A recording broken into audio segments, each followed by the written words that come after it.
I've just gotten back from school, and the first thing I see is my mom, and she's happy. She's emotional. I'm like, wow, why is she happy? Why is she emotional? She hugs me and she tells me we're gonna move houses soon. We're gonna start searching for a 3-bedroom house so we can move to. And she was so excited, but I didn't feel the same way. I was like, wait, where are we moving? Why are we moving? This place is fine. But at the end of the day, we can't keep renting. We want to buy, settle in. So I'm like, sure, whatever. But my mom is happy. I see her joyful smile. I didn't want to ruin that, so I held on my like limiting beliefs of I don't want to move. It's gonna be painful. There's gonna be this and that, and I don't want to do this. I held that up to myself, and I let her be happy.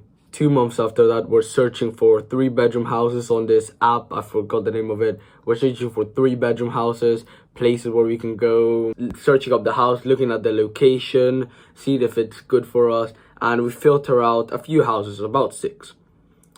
The first 3, I didn't get to see. Only my parents saw, but they told me they weren't good. They were a bit small. They weren't worth the price, and there was too much like renovation they had to do. So they discarded 3 of them.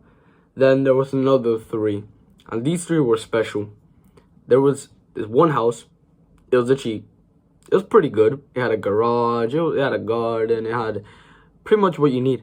But the bedrooms were a bit small, and we didn't really like that.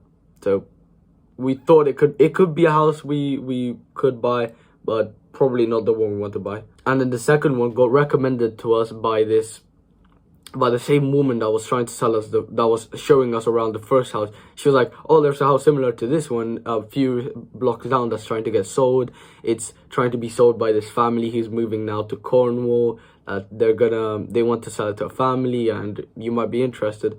So yeah, why not? Let's go see it. We're waiting for the lady outside the house, and she finally arrives in her little car, and we go inside, and this house is nice. It's got like 3 big bedrooms, which is kind of rare to find in the UK, or at least from where I come from. The houses are like massive, and here we see finally a house that actually has decent bedroom size, that isn't just like a tiny little box. Because in the UK you can almost imagine like most of the bedrooms are like so tiny, unless you have millions, then you can probably afford a house that's like actually decent. But finding a house that's relatively like not in the millions that actually has big bedrooms is kind of rare. So we were all excited. We're like, okay, this house is perfect, but there was no transportation. There was nothing. So we moved on to the last one. And this last one, it was almost like in the middle of nowhere. The sun didn't even hit it. It barely hit it. So I was like, okay, I don't really like this house. It's a bit dark. It looks like bricks. It looks horrible. And the literally when you enter the house, there's literally carpet. So why would you want that? So we walk inside. We have this elderly man. He greets us. He tells us to look around. It was a pretty good house. And I remember literally walking up the stairs and turning to my left and literally seeing like the most beautiful sun. Like literally just after all of this day of traveling, of moving from place to place to place, looking at houses, looking at different stuff, eating, I just sit down and I get into like that monk position where you're like sitting, meditating, and I'm just looking at the sun outside the window of my future bedroom possibly, and I'm just there closing my eyes, visualizing, and what I see is like a vision of us moving to this house. And I was like, no, this can't be. The house was pretty good. It's got decent bedrooms. For some reason, it's got 3 bathrooms. And yeah, I thought to myself, okay, this house, I don't really like it. I like the second one. So I'm going to go for the second one. I'm going to convince my parents that the second one is worth it. That the second one was the best one, and that's it. 1 week after that, I told my parents, okay, the third house is very good. I see you like it, but the second one is actually very good. Come on, buy it. I think you should buy it. I think it's pretty good for us. It's got big bedrooms, and it's actually got like a garden, and we can do this and this and this. But they were already sold on the third house. The third house was big. It's actually pretty cheap for the price. It was actually in a very good location, at what I didn't know at the time. And my dad just started literally speaking to me, and he started telling me that, okay, well, I see you literally I see you literally going out to nature. I see you literally enjoy exploring, enjoy being out to nature. So he told me, oh, have you noticed that there's this massive park right next to it? And I was like, no, is there actually a massive park? And when I go into, he literally showed me that this massive park, it literally has a forest in it. That's how big this park is. It's just got like a tiny forest in it. And I didn't know. I'm like, okay, whoa, okay, now this house is getting a little bit better.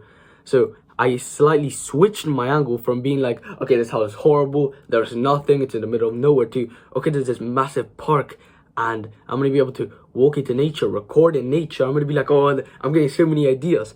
And then he tells me also that it's near his work. I'm like, oh, that means you're going to be able to spend more time with us. And I'm like, yeah. And then it's changing the angle. And this is a very powerful one, last angle, that I went from literally looking at this house as like, okay, since it's far from my school, because this house is like far away, like if you want houses in the center, they're going to be expensive and they're going to be tiny. So you're going to have to, if you want to buy a house, you're just going to have to buy it in the outs, well, not really in the outskirts, but pretty far away from the center. So from the so getting to school from my house, it was like, for right now, it's like 30 minutes, but from that house, it's probably going to take a bit longer, and I'm going to have to take bus because of that, because like a longer distance.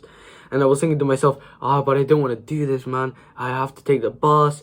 I want to be able to work before I go to school, but now since I'm going to have to leave earlier, I'm not going to be able to do this and this and this and this. But instead of viewing everything like negative, like, oh, I can't do this, this bad, this not good, I started viewing, okay, what is it that is positive from this new house? I was thinking, okay, well, now I can take my bike onto the bus, and I can go in the bus and get to school even faster with the bike. So I was like, okay, that's a positive. And the second one, I was like, since I'm in the bus for how long? Probably 20 minutes, probably longer. I'm like, well, I can watch a video. Andrew Huberman podcast. I can read, I can learn. I'm starting to see these positive angles. Instead of seeing it as, okay, well, I can't do much work, I'm gonna have to leave earlier, I don't want to do this. I'm like, well, since I'm leaving early, I'm taking the bus, and since I'm taking the bus, I can read, I can learn to school, and then cycle a little bit to move around a little bit faster. And I just changed all my angles from, this house is horrible, there's nothing good, to, okay, well, I can do this, and there's actually a park nearby, and I actually enjoy this house. You kind of have to find the little things that are good about your situation. Because for me, it was this house that we want to buy, but I thought to myself, okay, there's nothing good. I want to buy the second house, which, okay, it's way better, way better. But then you start to see, like, because this house, my parents are not going to change their mind. They were like, okay, we're buying this house, that's it, no more questions asked. So you just have to find positive things in your life and change the angle from, okay, I'm in a bad situation, to finding like the little good things that you can be doing. I want you to start viewing everything from a positive angle, even if it looks like there is like no way your life is good, or there is no positive about it. I can guarantee there is something that is positive. For me, remember, this house, I thought nothing was good about it until I found there was a park. I could do this. I can actually cycle while going on the bus. I can read in the bus. I can do all of these things. I started viewing the positives rather than, okay, it's in the middle of nowhere, I can't even, why am I even moving here? I started seeing the positives. I want to leave you with this last thing, that happy people are usually smarter. Happy people, like generally, the more happy you are, the more productive, confident, everything you are. Because you can almost imagine if you're happy, you feel like you fit in. Like you're not like this imposter syndrome where you don't feel like you fit in, you feel a little bit awkward, a little bit reserved. Imagine if you're like fully masculine, you feel like a man, you are in the zone, you're not thinking about random things, about random memories, about random negative thoughts. You're literally in the present moment, you're happy, you're confident. Imagine if you're feeling like that and you approach the girl you want to talk to. Imagine how much easier it's going to be compared to when you're reserved, you're overthinking, you're like, oh, what's she going to say to me? Oh, what if she tells her friends? What if this and this and that? Where when you're happy, you're more productive, you're more confident. Literally, you're just better. Your life just becomes better.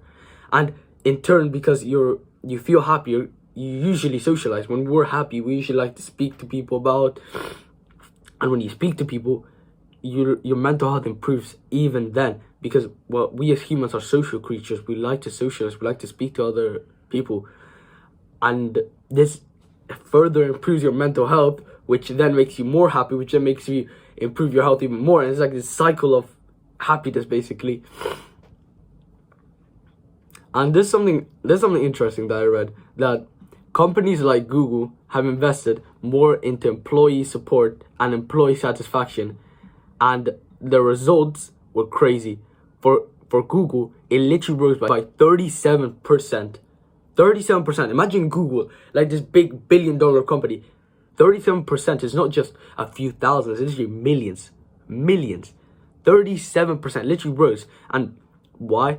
Because the workers were happy, they were productive, they wanted to work for Google. So the lesson to be learned from that was that making workers happier really pays off.